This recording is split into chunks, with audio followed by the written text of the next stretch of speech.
melhor dizendo, corrigindo, livro de 2 Reis, capítulo de número 20. Aprove a Deus nesta manhã nos ajudar a trazer para os irmãos, para a igreja, uma mensagem da parte do Senhor. Se você estiver em casa e estiver em posse de uma Bíblia Sagrada, você poderá estar acompanhando o texto no livro de 2 Reis. Estaremos lendo do versículo 1 ao versículo de número 6 deste mesmo livro. E assim diz a palavra do Senhor. Naqueles dias, adoeceu Ezequias de morte. E o profeta Isaías, filho de Amós, veio a ele e lhe disse: assim diz o Senhor, ordena a tua casa, porque morrerás e não viverás. Então, virou o rosto para a parede e orou ao Senhor, dizendo: ah, Senhor, sê servido de te lembrares que andei diante de ti em verdade e com um coração perfeito, e fiz o que era reto aos olhos do Senhor. E chorou Ezequias muitíssimo. E sucedeu, pois, não havendo Isaías ainda saído do pátio, veio a palavra do Senhor dizendo: volta e dize a Ezequias, chefe do meu povo, assim diz o Senhor, Deus de Davi, teu pai, ouvi a tua oração e vi tuas lágrimas. Eis que eu te acrescentarei, eis que eu te sararei ao terceiro dia, e subirás à casa do Senhor, e acrescentarei aos teus dias 15 anos, e das mãos do rei da Síria te livrarei, a ti e a esta cidade. Ampararei esta cidade por amor de mim e por amor de Davi, meu servo. Louvado seja o nome do Senhor. Queridos, a mensagem a qual nós estaremos tratando nessa manhã fala do poder da oração. E eu quero já aproveitar a oportunidade para te dizer que a oração, ela é a chave para a vitória. E sem oração não tem vitória. Então, a oração, ela é a chave para a vitória. Quando eu digo que a oração é a chave para a vitória, eu estou testificando que um crente vitorioso, ele precisa ter uma vida de oração. O rei Ezequias, ele foi o 13º rei de Judá. E o seu reinado não ficou só conhecido pelo seu governo, mas também por uma cura milagrosa, pelo qual esse rei recebeu do Senhor, prorrogando a sua vida em 15 anos. A palavra Ezequias, ela significa Jeová fortalece. E que nesta manhã você receba essa fortaleza de Deus para ter uma vida de vitória. O que me chama a atenção no texto ao qual fizemos a leitura é a atitude que esse rei teve quando recebeu essa notícia de que ele morreria. Eu observo que o rei, ao receber essa notícia, ele logo imaginou que a notícia que ele estava recebendo era uma notícia verdadeira e que ela provavelmente não poderia ser revogada, porque ela estava vindo do Deus de Israel, do Deus que criou os céus e a terra, e do Deus que promete, quando Ele promete, Ele cumpre. Nós podemos observar, fazendo uma leitura do capítulo 18 do livro de 2 Reis, até o capítulo 19, que o rei Ezequias, ele sabia que a palavra do Senhor era uma palavra que não falhava. Quando nós observamos esses 2 capítulos, nós observamos que este rei, ele está sendo ameaçado pelo rei da Síria, Senaqueribe. E em meio a essa ameaça, ele busca o Senhor em oração. E buscando o Senhor em oração, ele tem do Senhor uma resposta acerca desta ameaça. Ele recebe uma mensagem do profeta, que diz que ele não deveria se preocupar, porque Deus estaria entrando nesta peleja.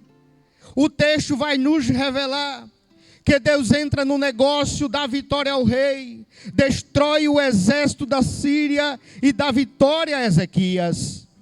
Então nós conseguimos observar que todas as vezes que o rei Ezequias se sentia ameaçado, ele buscava o Senhor em oração para se livrar das mãos do inimigo. Só que agora a mensagem que Ezequias está recebendo não é do rei da Síria, é do próprio Deus de Israel. Provavelmente essa mensagem, ao ser recebida por Ezequias, ela chegou em sua vida com um impacto muito maior, porque agora era o Deus poderoso que estava fazendo com que ele fosse avisado da sua morte. Mas o que me chama a atenção é que quando ele escuta de Isaías as palavras pela qual o Senhor tinha proferido para ele, quando disse: coloca a tua casa em ordem, aí ele diz: porque morrerá e não viverá. Eu observo que ele não questiona o profeta, eu observo que ele não procura do profeta resposta, mas eu acho linda a atitude desse rei, que diz que ele virou o rosto para a parede e orou ao Senhor. E isso me mostra que este rei, neste momento em que ele estava recebendo essa notícia tão desagradável, ele colocou toda a sua confiança em Deus, se prostrou para Deus, se humilhou a Deus, e em oração ele estava declarando que ele era dependente de Deus. Nós devemos ser dependentes de Deus, irmãos. Querida igreja, buscar sempre a Deus em oração em todos os momentos. Mas o que é a oração? A oração, ela fala de um relacionamento entre o homem e Deus, um relacionamento pessoal entre o servo e o seu Deus. A oração, ela fala de uma aproximação que leva o homem ao trono da glória. A oração, ela fala de súplica. A oração, ela fala de agradecimento. A oração, ela fala de pedido. A oração, ela fala da necessidade que o homem tem de estar em Deus ligado. O apóstolo Paulo, escrevendo a sua carta, a epístola de Tessalonicenses, 1 Tessalonicenses 5,17, ele faz uma instrução de poucas palavras, mas de uma poderosa informação, quando ele diz: orai sem cessar. E o que é orar sem cessar? Orar sem cessar, querida igreja, amado irmãos, é viver uma vida de comunicação com o Criador. Orar sem cessar é saber todos os dias, em todos os momentos, que nós somos dependentes de Deus. Orar sem cessar não significa passar o dia de joelho em oração. Não, senhor, não, senhora. Orar sem cessar significa dizer que precisamos estar todos os dias ligados em Deus.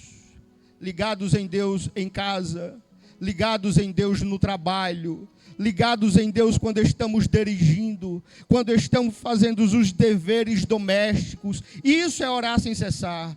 É ter essa comunicação, esse relacionamento contínuo. É essa instrução que o apóstolo Paulo está ensinando aos Tessalonicenses. O Senhor Jesus, quando ele foi tratar sobre o assunto de oração, no livro de Mateus capítulo 6, se você puder, abra comigo na sua Bíblia, Mateus capítulo 6, Jesus ele está instruindo aos discípulos de como se deveria orar, e nós conseguimos observar no versículo 9, quando Jesus começa essa oração dizendo: portanto vós oreis assim, Pai nosso que estás no céu, santificado seja o teu nome. O que eu aprendo com Jesus é que ele dá início a essa oração, exaltando o nome do Senhor, dizendo que ele é grande, que ele é Pai e que ele está no céu. O que eu aprendo com Jesus no início dessa oração é que ele começa a oração exaltando o nome do Senhor, dizendo que ele é santo. Na sequência, Jesus continua dizendo: venha o teu reino, seja feita a tua vontade, tanto na terra como no céu. Jesus nos ensina que nós devemos, em meio às nossas orações, dizer a Deus que o reino de Deus deva ser estabelecido entre nós. E o que isso significa? Isso significa dizer que nós passamos a ser dependentes de Deus, dirigidos por Deus, guiados por Deus. Isso significa dizer que um homem e uma mulher de Deus já não anda mais segundo os seus passos e nem os seus conselhos, mas segundo os passos e os conselhos do nosso Deus. Jesus também nos ensina no versículo 11, quando ele diz: o pão nosso de cada dia dás-nos hoje. Jesus nos ensina a respeito da gratidão, aonde devemos sempre, continuamente, agradecer a Deus. Jesus nos ensina que para sermos cristãos, nós devemos ter um coração grato, quebrantado diante de Deus. Jesus está nos ensinando que mais importante do que lindas e belas palavras e longas orações para Deus é um coração sincero, quebrantado e agradecido. No versículo 12, Jesus continua dizendo: perdoa-nos as nossas dívidas, assim como nós perdoamos os nossos devedores. Observe, querido, que existe uma condição nessa oração colocada por Jesus no versículo 12. E a condição é que o homem deve se dirigir a Deus com súplicas e pedidos de perdão, com uma condição: que o homem seja igual a Deus. Mas igual a Deus em quê? Em saber perdoar. Você já aprendeu a perdoar? Você consegue perdoar? Será que nesta manhã existe alguém que em algum momento da vida te magoou e até hoje você não conseguiu liberar perdão? Será que nesta manhã existe alguém que te feriu, que te machucou, que te perseguiu, que te maltratou, e você ainda não conseguiu liberar perdão? Eu quero te dizer que é necessário perdoar. É necessário. Se nós quisermos ser espelhos de Deus, referências de Deus na terra, devemos andar assim como Deus andou. nós também não éramos dignos de receber perdão. É por isso que a Bíblia diz em João 3,16, que Deus amou o mundo de uma tal maneira. E que tal maneira é essa? De uma tal maneira inexplicável, ao ponto de enviar o seu Filho para morrer por aqueles que não mereciam perdão, para perdoar aqueles que não mereciam perdão. Nós também não merecíamos, não somos merecedores, mas o amor de Deus nos alcançou, a graça de Deus e a misericórdia de Deus nos alcançou, e podemos, através dessa graça e dessa misericórdia de Deus, dizer que os nossos pecados foram perdoados em Cristo Jesus. Então, assim como nós de Deus recebemos perdão, é importante que também venhamos perdoar aqueles que nos têm ofendido. Jesus continua no versículo 13 dizendo: e não nos induz à tentação, mas livrai-nos do mal. Jesus está nos ensinando que nesta oração que nós devemos fazer ao Senhor, nós devemos pedir a Deus a sua proteção, a sua segurança, para que Deus nos livre do mal, para que Deus nos guarde do mal, para que Deus nos dê força para vencer a tentação, para vencer todas as investidas que se levantam contra nós. E o que é que eu aprendo de toda esta oração? É que Jesus está nos ensinando que nós somos dependentes de Deus. Jesus está nos ensinando que sem Deus nós não somos nada. Jesus está nos ensinando que sem Deus nós não conseguimos nada. Jesus está nos ensinando que nenhum homem, nenhuma mulher pode ter uma vida de vitória sem primeiro ter um relacionamento sincero com Deus, através da oração. Queridos, a oração, ela tem poder para mudar a tua trajetória. Eu quero te dizer nesta manhã, você que está passando por um momento difícil, por uma dificuldade grande, tremenda, eu quero te dizer que a chave para a vitória, para você sair deste processo pelo qual você está enfrentando, em posse de vitória, está na tua oração. Deus está esperando você se levantar, tomar um posicionamento. Deus está esperando você tomar uma posição e dizer: eu não aceito para a minha vida essa situação pela qual eu estou passando. Eu não aceito para a minha casa essa situação pela qual eu estou vivendo. E em nome de Jesus, através da oração da fé, eu irei reverter essa situação. Deus conta com a tua fé nesta manhã. Eu quero falar, querido, de um homem que fez uma oração muito poderosa. Se você puder, abra a sua Bíblia comigo no livro de 1 Crônicas, capítulo de número 4. 1 Crônicas, capítulo de número 4. Você vai ver a oração de um homem chamado Jabes. O interessante da história de Jabes é que ele está escrito no capítulo 4, onde justamente está falando dos descendentes de Judá, ou da descendência de Judá.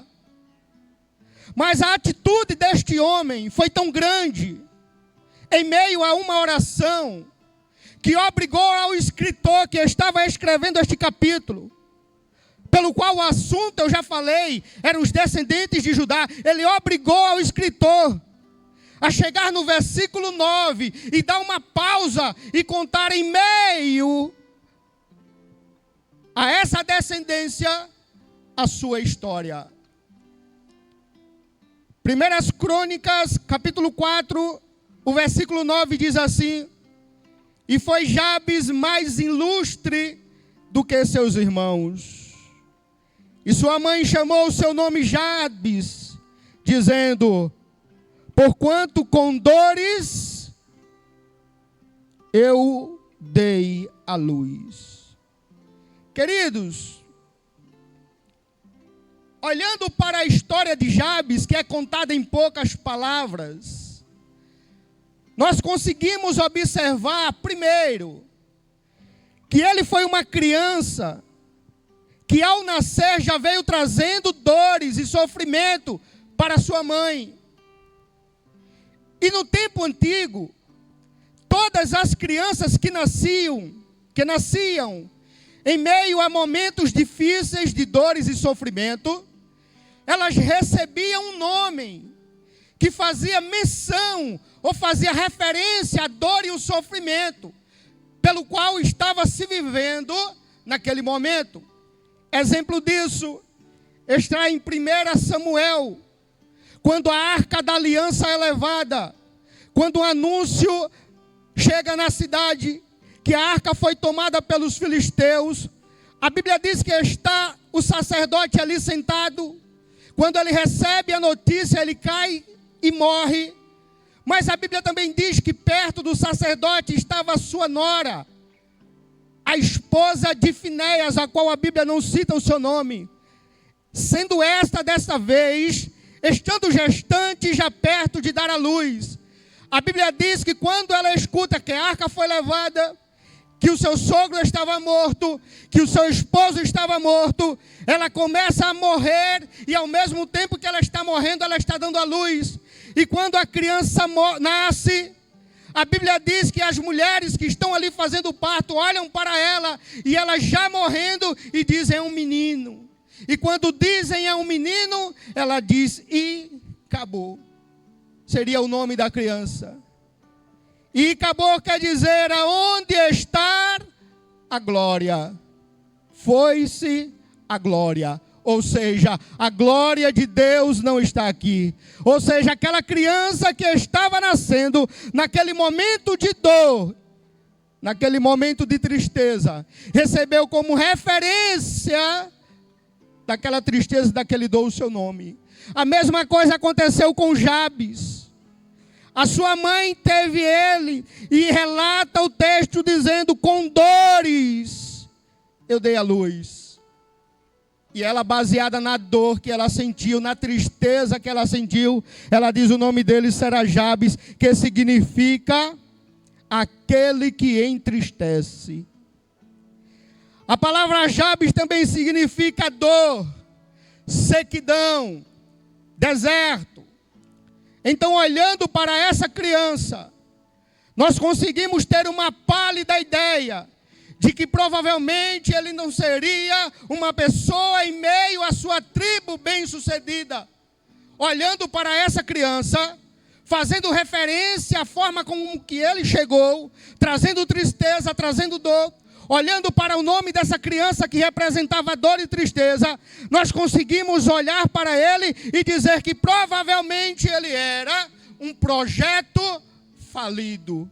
Mas eu vim aqui nesta manhã para te dizer que a oração, ela tem poder para mudar o curso da tua história. Ainda que o projeto pareça estar falido, ainda que pareça não ter jeito, ainda que pareça não ter solução, ainda que pareça não ter saída, ainda que todas as referências façam sinais negativos, eu quero te dizer que a oração, ela tem o poder para mudar o curso da sua história.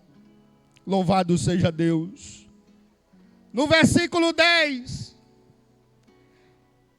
a Bíblia diz que Jabes invocou o Deus de Israel e disse: ó Deus de Israel, se me abençoares muitíssimo e meus termos ampliares, e a tua mão for comigo, e fizeres do que o mal não seja aflito, e Deus, diz a palavra, lhe concedeu o que tinha pedido. Ou seja, o que era projeto falido agora não é mais. O que era terra de sequidão agora não é mais. Aquele que veio com dor, aquele que veio tristeza, ele não se conformou com o seu nome, não se conformou com a situação, ele não se conformou com essa bagagem que colocaram sobre ele, e ele tomou uma decisão, uma posição em sua vida, de invocar o nome de Deus de Israel e colocar nele a sua confiança. E o Deus de Israel, ele pegou aquele projeto falido e começou a dar vitória. Você crê que Deus pode dar vitória nesse processo e nesse projeto que você está enfrentando nesta manhã? Deus pode te dar vitória e mudar o curso da tua vida através da tua oração. Ele invocou o nome do Senhor. A terra pelo qual se faz menção o nome de Jabes era a terra onde ninguém planta, ninguém colhe. Era o que significava o nome de Jabes: terra sequíssima, sequidão, deserto, lugar de tristeza. Nós não conseguimos, meus amados irmãos, impedir que essas coisas cheguem sobre a nossa vida. Quando ele recebeu esse nome, fazendo referência a tanta dor e tanto sofrimento, ele não podia impedir receber, ele não podia impedir que esta fama, que este mal sobreviesse sobre a sua vida. Mas quando adulto e ele conheceu ao Deus de Israel, ele teve a oportunidade de escolher: ou se conformar com a vida que iria viver, ou tomar uma decisão, uma posição, e buscar o Senhor com fé em oração e mudar o quadro da situação. Ele poderia escolher sendo Jabes e ter apenas o seu nome escrito aqui como os descendentes de Judá e nada mais. Ele poderia simbolizar para a tribo a que ele fazia parte, sendo aquele que representa a terra seca. Ele poderia sim representar para aqueles pelo qual ele fazia parte, ser a terra de sequidão, a terra deserta, aquele que traz dor, aquele que traz sofrimento. Mas depois que ele toma uma decisão de não aceitar esse mal em sua vida, de não aceitar essa má fama em sua vida, de não carregar esse fardo em sua vida, Deus começa a mudar a história deste homem e começa a dizer que agora Jabes, ele é o mais ilustre entre os seus irmãos. A oração de Jabes coloca ele agora em uma posição privilegiada, porque o mais ilustre era o mais importante. O mais ilustre é aquele que se destacava mais. E mais uma coisa eu quero te dizer da vida de Jabes, deste menino que aos olhos humanos era um projeto falido. Eu quero te dizer, primeiro, que o nome de Jabes ele só aparece uma vez na Bíblia Sagrada, no texto ao qual fizemos a leitura, 1 Crônicas, capítulo 4. E a segunda coisa que eu quero te dizer é que Jabes é o único homem em toda a Bíblia Sagrada que orou ao Senhor e Deus o concedeu tudo que ele tinha pedido. Louvado seja o nome de Deus. Tudo que ele tinha pedido, Deus o concedeu. Ou seja, em um momento de tristeza, em um momento de deserto, em um momento de sequidão, que era a vida deste homem, em um momento improvável, aquele projeto falido, ele tomou uma decisão em sua vida de buscar ao Deus de Israel com confiança, e o Deus de Israel ouviu a sua oração e mudou a sua história. A oração, ela tem poder para mudar o curso da direção.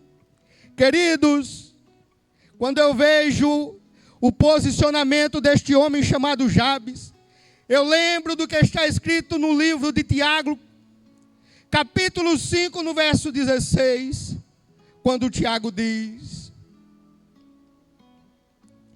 que a oração feita por um justo pode muito em seus efeitos. A oração feita por um justo, ela pode muito em seus efeitos. Mateus 21, 22 vai dizer: e tudo o que pedires na oração crendo, o recebereis. Mas eu não poderia deixar de concluir essa mensagem sem abrir um parêntese aqui e fazer uma pergunta para nós mesmos. Nós que nos consideramos igreja do Senhor, morada de Deus, templo do Espírito Santo, será que nós estamos vivendo verdadeiramente uma vida de oração? Será que dentro do templo, quando chegamos para o culto, será que chegamos já com esse espírito de adoração? Será, meus queridos irmãos, que nós estamos buscando a Deus como deveríamos buscar? Será, meus amados irmãos, que estamos colocando em Deus a nossa confiança em buscá-lo com súplicas, com choros, com pedidos de socorro, como se deveria fazer? Será que estamos orando o quanto precisamos orar? Sabe o que é que acontece muitas vezes? É que chegamos no culto, chegamos na igreja e mal dobramos os joelhos para orar. Sabe o que acontece muitas vezes? É que chegamos no culto, chegamos na igreja, porque culto é lugar de oferecer ao Senhor sacrifício, e em nosso caso, sacrifício vivo, o nosso corpo, o nosso louvor, a nossa adoração, a nossa oração, a nossa gratidão. E muitas vezes negligenciamos isso. Chegamos no culto, mal dobramos o joelho, já estamos de pé. Muitas das vezes conversando, quando não olhando no telefone. E quando termina o culto, aí Jesus não salvou, aí Jesus não curou, aí Jesus não batizou com o Espírito Santo, e ainda saímos do culto, dizendo: o culto não foi bom. O culto não foi como eu gostaria que fosse. Mas será que eu estou buscando ao Deus de Israel para ver o que eu gostaria de ver? Será que eu estou buscando o Deus de Israel em oração para provar tudo aquilo que eu gostaria de provar? Será que verdadeiramente eu estou buscando o Deus de Israel em oração para ter experiências espirituais com Deus, pelas quais eu gostaria de ter? Se isso não está acontecendo, queridos, eu tenho certeza de uma coisa: a culpa não é de Deus, a culpa é minha e a culpa é sua, porque estamos negligenciando a arma mais poderosa que Deus deixou para a igreja. É a oração. É a oração que faz o cego enxergar. É a oração que faz o surdo falar. É a oração que faz o surdo ouvir. É a oração que faz o mudo falar. É a oração que faz o coxo andar. É a oração que faz o paralítico andar. É a oração que faz o morto ressuscitar. É a oração que abre as portas, é a oração que quebra as correntes, é a oração que poca os cadeados, é a oração que arrebenta os ferrolhos de bronze, é a oração, é a chave mais poderosa para a nossa vitória. É a oração. A oração na vida do crente ela deve ser constante, firme. Ela deve ser diária. E quando diariamente fazemos isso, nós declaramos para Deus que somos dependentes dele. Querido, seria impossível Jó passar pelo que ele passou se Jó não tivesse uma vida de oração. Eu convido a você a abrir a sua Bíblia no livro de Jó, no capítulo 1 e no versículo 5. Olha o que está escrito. Sucedia, pois, que tendo decorrido o turno de dias de seus banquetes, enviava Jó e os santificava, e se levantava de madrugada. Eu vou repetir. E Jó se levantava de madrugada e oferecia holocausto, segundo o número de todos eles, porque dizia Jó: porventura pecaram meus filhos e blasfemaram de Deus no seu coração. Assim fazia Jó continuamente. A Bíblia diz em Jó 1:5 que de forma contínua, sem cessar, Jó buscava Deus em oração. Eu tenho certeza que você conhece a história de Jó.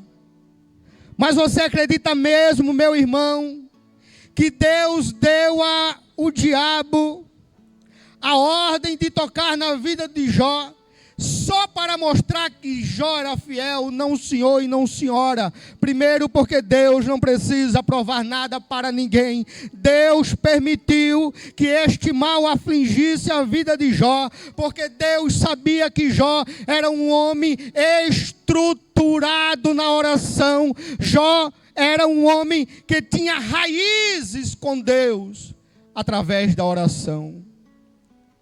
A oração, queridos, ela tem que ser como raízes profundas para trazer uma sustentabilidade para a vida daquele que está de pé, para que ele não caia em meio aos vendavais. Jó era um homem que tinha raízes profundas. É por isso que aquele vendaval, é por isso que aquele vento forte, é por isso que aquele mal não conseguiu derrubar. Porque era um homem que vivia de oração. E quem vive de oração tem raízes. E aquele que tem raízes é mais difícil de ser derrubado. O crente deve ser assim como a oliveira. A oliveira, queridos, que está escrita em todos os lugares da Bíblia, que por sinal é a árvore que está citada pela primeira vez no mundo antigo, na época do dilúvio. Na época do dilúvio, em Gênesis 8, do 8 ao 11, conta a história que Noé abriu a janela da arca, soltou uma pomba. A Bíblia diz que aquele pássaro voou, não encontrou aonde repousar os seus pés, porque as águas do dilúvio ainda estavam sobre a face da terra. A Bíblia diz que o pássaro volta. Noé pega o pássaro, coloca dentro da arca e espera 7 dias. Depois de 7 dias, Noé pega a mesma pomba, o mesmo pássaro, e solta-o novamente. A Bíblia diz que aquele pássaro saiu voando, e no final da tarde ele voltou, trazendo em seu bico uma folha da oliveira. Sabe o que eu entendo com isso? É que a oliveira, em meio a tantas outras árvores, foi a única árvore que conseguiu ficar de pé em meio ao dilúvio. Mas você quer saber onde está o segredo da oliveira? O segredo da oliveira está sobre a profundidade que ela tem em suas raízes. O crente deve ser como a oliveira. A oliveira não se destaca pela sua aparência. A oliveira não se destaca pela sua altura, pela sua formosura, pelas folhagens, não. Olhando para a oliveira, queridos, se você estivesse procurando um cenário para fazer uma foto, ela seria uma árvore pouco provável que você iria buscar. Não se vê nela beleza. As folhas não são tão belas. Ela não se destaca pela sua altura. Mas deixa eu te dizer, quando chega o deserto, na terra da oliveira, a oliveira consegue contemplar todas as árvores que são mais majestosas, que são maiores, que são mais belas, mais bonitas, todas secarem e morrerem, mas a oliveira continua viva e de pé. E sabe onde está o segredo? O segredo da oliveira está em ir buscar a água no mais profundo do solo. Porque as raízes da oliveira, elas chegam a atingir 6 metros de comprimento, indo buscar a água onde ninguém vai buscar. Onde árvores maiores e, quem sabe, mais importantes não vão buscar. A oliveira está lá. E o que eu acho lindo nisso, é que quando Jó chega no capítulo 14, do versículo 7 para o versículo 9, Jó diz assim: porque há esperança para a árvore que se for cortada. Ainda se renovará e não cessarão os seus ramos, os seus renovos. Se envelhecer na terra a sua raiz e morrer o tronco no pó, ao cheiro das águas brotará e dará ramos como a planta. O que é que Jó está dizendo? Jó está dizendo que o cenário é um cenário de morte. Jó está dizendo que o cenário não é bom, é um cenário de deserto. Jó está dizendo que é um cenário difícil de sobreviver, mas Jó está dizendo, se tem raiz profunda, ao cheiro das águas, consegue sobreviver. Talvez nesta manhã, você não tenha força suficiente hoje, como você tinha o ano passado. Talvez nesta manhã, o teu vigor não esteja tão forte como estava antes, mas eu quero te dizer, que se você começar nesta manhã, a provar do cheiro desta água, você vai voltar a ter vida e vida em abundância. E esta água eu encontro em Jesus. Você lembra de Jesus em João capítulo 4? Quando ele encontrou com a mulher de Samaria, a mulher samaritana, Jesus disse à mulher, me dá água. E a mulher disse, como tu, sendo judeu, fala comigo que sou samaritana. E no meio dessa conversa que Jesus começa a ter com essa mulher, a respeito do poço de Jacó, Jesus diz à mulher, se você beber dessa água, você vai voltar a ter sede. Mas se você beber da água que eu te der, você nunca mais vai voltar a ter sede. A mulher disse, Senhor, mas o poço é fundo, e o Senhor não tem como tirar água. Jesus estava falando da água do Espírito. Jesus estava falando da água da dependência de Deus. Jesus estava falando da água da presença de Deus na vida daquela mulher. E Jesus lhe disse, se eu der da água que eu tenho, você não vai ter mais sede. E a mulher diz, me dá desta água. Quando Jesus está pregando, no último dia da festa dos tabernáculos, o dia mais importante daquela festa, que é celebrada até hoje em Jerusalém, Jesus se apresenta em meio à multidão, se coloca de pé e diz, quem tem sede, vem a mim e beba. Quem crer em mim, como diz as Escrituras, rios de água viva fluirão do seu ventre. Mas só conseguimos alcançar esta água que Jesus tem para nos oferecer, através do Espírito Santo, se primeiro nos dispusermos a vivermos uma vida de intimidades com Deus, através da oração. Se você se levantar hoje e voltar a buscar ao Deus de Israel em oração, eu quero te dizer que você irá hoje provar da água da vida. Eu quero te dizer que se você levantar hoje e fizer como Jabes, que não aceitou a situação que ele estava vivendo, ele não tomou posse daquele mal para a sua vida, ele ignorou. Tudo de ruim em sua família apontava para ele. Mas ele tinha duas opções: ou aceitar viver uma vida miserável, ou tomar um posicionamento, buscar a Deus com fé e mudar a sua história. E o que você escolhe fazer hoje? A decisão está em nossas mãos. O que nós não podemos fazer, Deus faz. Mas aquilo que nós podemos fazer, Deus conta conosco.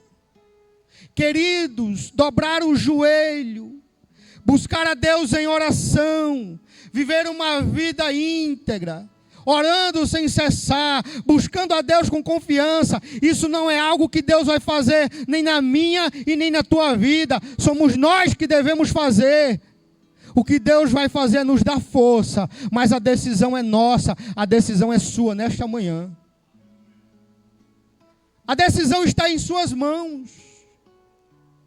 Talvez você esteja vivendo um momento tão difícil, e você fica pensando como resolver este problema, como resolver essa situação, a quem procurar, a quem recorrer.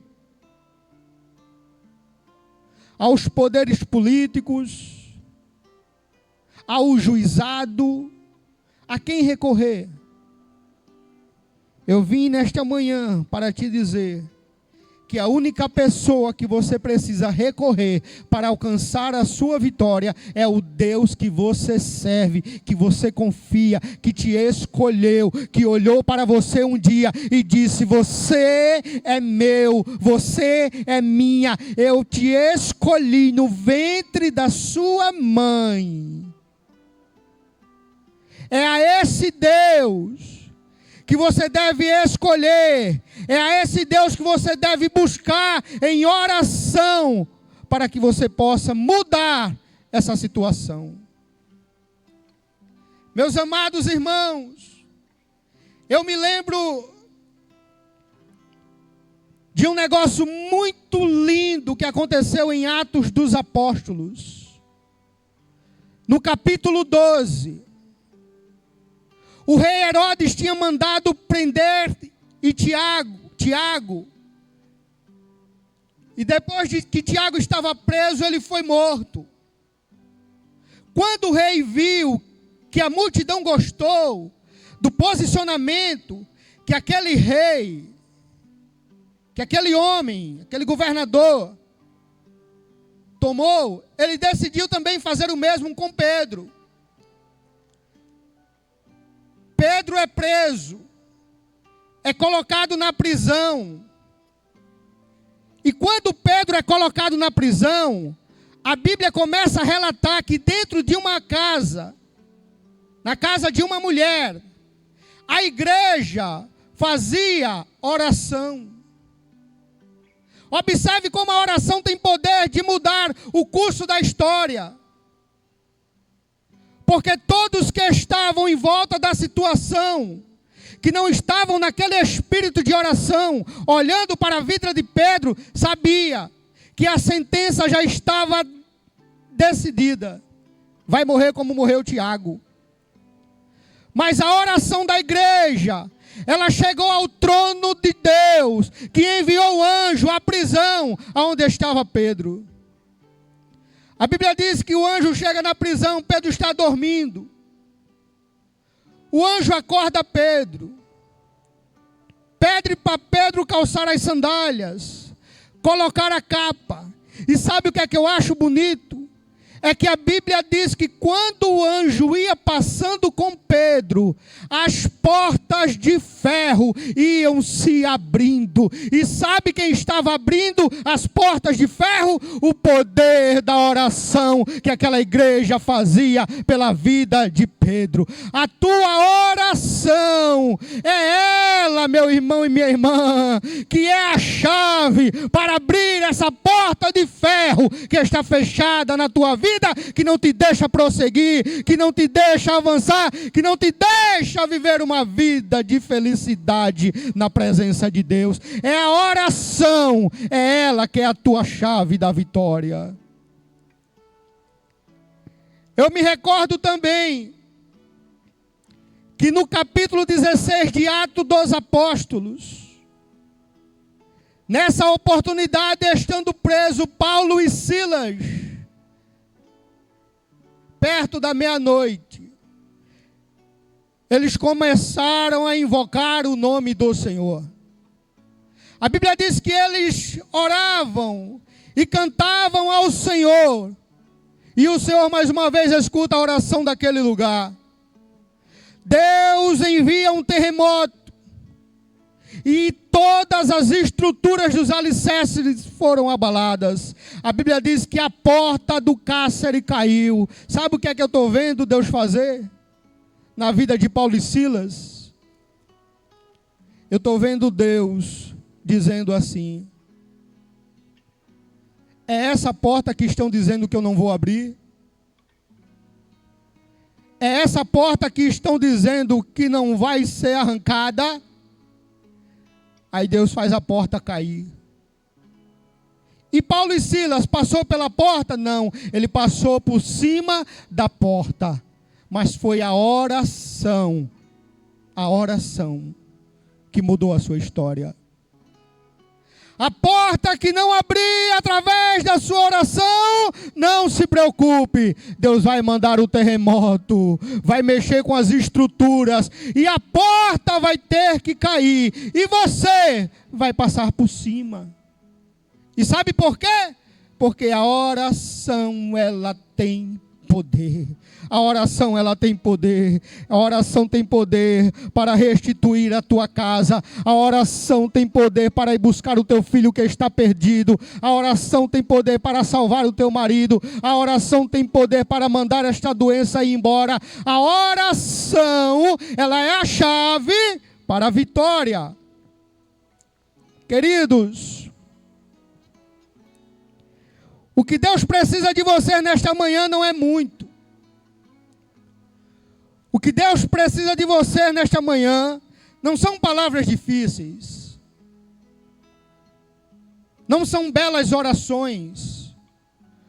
O que Deus precisa de você nesta manhã para entrar com providência em sua vida é que você faça uma oração sincera,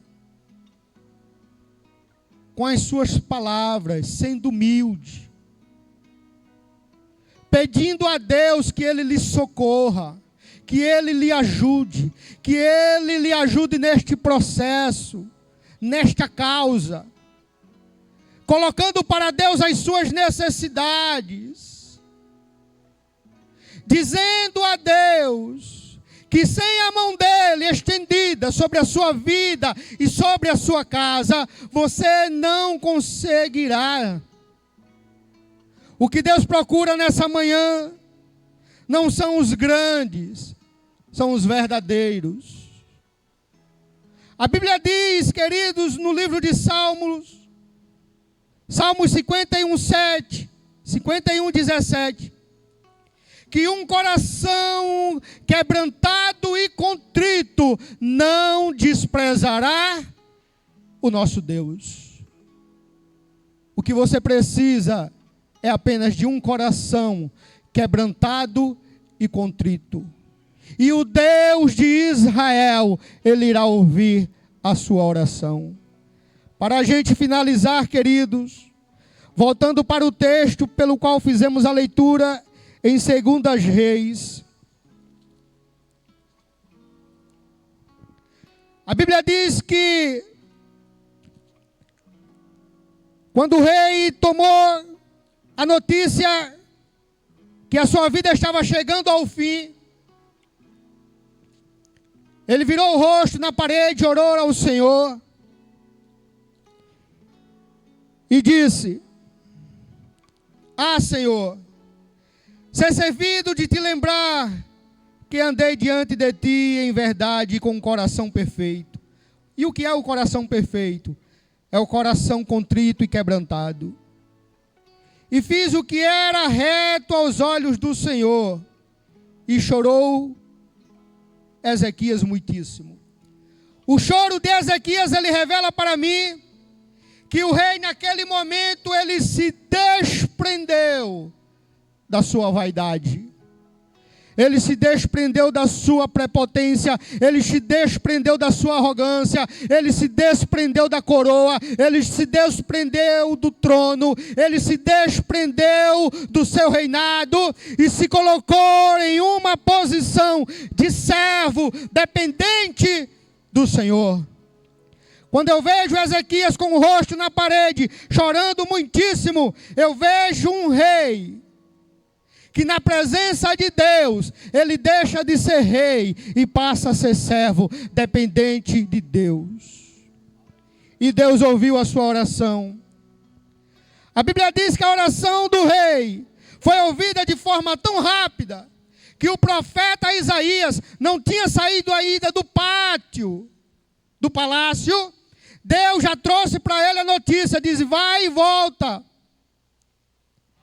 ao rei Ezequias, e diz a ele: ouvi a tua oração e vi as tuas lágrimas, eis que eu te sararei, ao terceiro dia subirás à casa do Senhor, e acrescentarei aos teus dias 15 anos. A oração do rei, ela mudou o curso da sua história. E o que era para ser morte, agora passou a ser vida. E o que era para ser choro, agora passou a ser alegria. E o que era para ser derrota, agora passou a ser vitória. E ele conseguiu como? Através da oração. Porque a oração de um justo pode muito em seus efeitos. Queridos, finalizando, o versículo 7 diz: disse mais Isaías: toma uma pasta de figo. E a tomaram, e a puseram sobre a chaga, ou sobre a ferida, e ela sarou. Amada igreja do Senhor, a Bíblia diz que Deus ouviu a oração do rei, contemplou as suas lágrimas e disse a Isaías: vai lá, Isaías, diz a ele que ele não vai mais morrer, ele vai viver. Eu ouvi a oração do meu servo, que me buscou com um coração perfeito.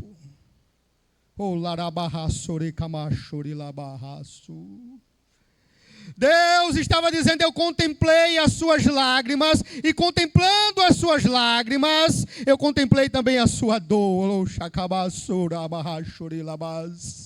Eu contemplei a dor do meu servo, e eu tenho resposta para ele. Vai lá e diz a ele que aquilo que estava perdido, eu estou mudando o processo.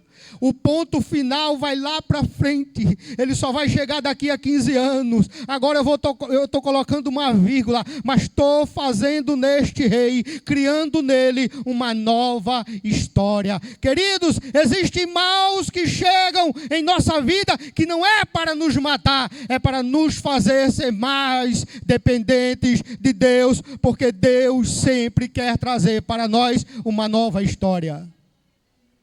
Mas foi necessário, olha que interessante, foi necessário o profeta Isaías dizer: pega a pasta de figo e coloca na ferida para que ela sare. E a Bíblia diz que eles pegaram a pasta de figo, quando colocaram na ferida, a ferida imediatamente sarou. Você sabe o que é a pasta de figo? Você sabe o que a pasta de figo representa na minha vida, na sua vida, e representou na ferida do rei? A pasta de figo representa a pessoa do Senhor Jesus. E eu quero dizer nessa manhã, que não importa o tamanho da ferida, não importa a gravidade dessa dor, se você nesta manhã colocar Jesus na sua vida, como o rei Ezequias colocou a pasta de figo em sua ferida, eu quero te dizer que Jesus irá sarar a sua dor, irá sarar a sua ferida, irá curar a dor da tua alma e do teu espírito, mas é necessário convidar a Jesus para entrar em nossas vidas. Convide Jesus nessa manhã para entrar em sua vida. Convide Jesus para entrar em sua vida com cura. Convide Jesus para entrar em sua vida com salvação. Convide Jesus para entrar em sua vida com libertação. Convide Jesus para entrar em sua vida com renovo. Convide Jesus para entrar no meio do seu casamento. Convide Jesus para entrar no meio da sua mesa, no meio da sua família. Convide Jesus a fazer parte da sua história. E como pasta de figo que cura toda a enfermidade, Ele vai curar todo o mal que se levantou em sua vida. E eu creio assim, meu Deus, pelo nome de Jesus. E eu queria, queridos, agradecer essa rica oportunidade. Que Deus te abençoe e te dê uma vida vitoriosa através da oração. Amém.